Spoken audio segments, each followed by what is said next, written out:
It was 1961, and I was entering puberty and madly, miserably in love with Rudolf Nureyev. I saw us as soulmates and rebels. We had so much in common.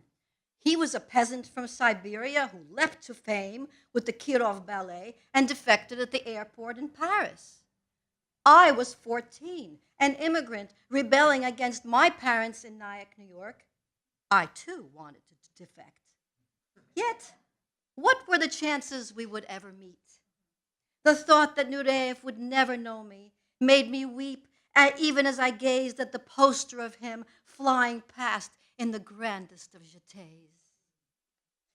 When my best friend, Galina's parents, also Russian emigres, bought tickets to see Nureyev at the Metropolitan Opera in New York City, I tied myself to the piano and promised my own parents years of practice if they would just let me go to the show with Galina. By some God-given miracle, my father acquiesced. The date arrived. I was going to see Nureyev in the Nutcracker at the Met.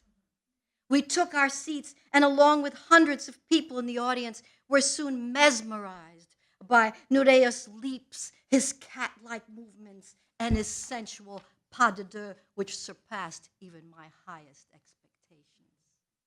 He was beyond human.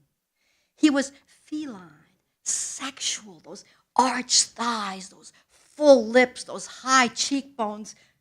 I had to get closer, not only to Nureyev, but to being a star. I was not without credits. When I was 7 years old, I had performed as a rooster, complete with a huge red feathered tail that swung as I moved. I had appeared front and center in a Russian Christmas play on stage in New York City and sang the Russian equivalent of cock-a-doodle-doo. Kookaree-coo. That had to conclude in a high C. I looked down at the front row at 5 black-bearded Russian priests. They scared me, made me feel I would fail. I hit the high note anyway. The Russian Orthodox priest's mouth flew open in a collective gasp, a minute pause, and then the concert hall had burst out in applause and cheers. And I stood there, resplendent in my red and gold feathers, my plumy tail erect. I basked in the applause. The clapping went on and on. In that moment, I felt loved.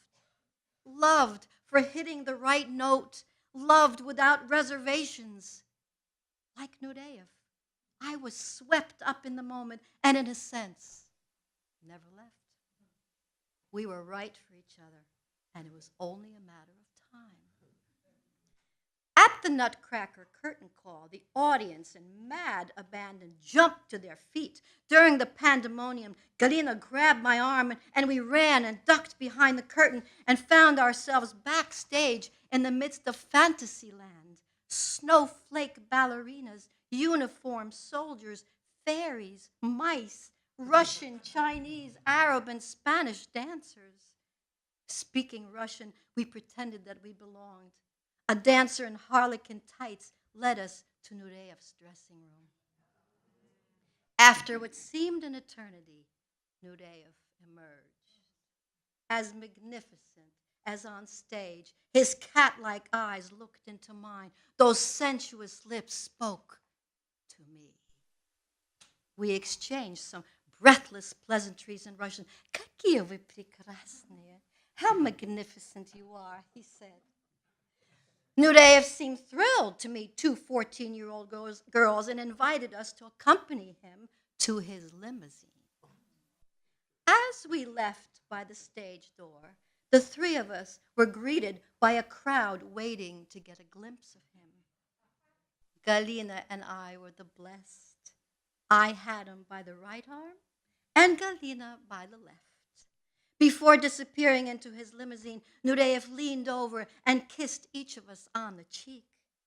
My cheek burned with the imprint of his lips, and I was branded forever with the promise of a blazing future.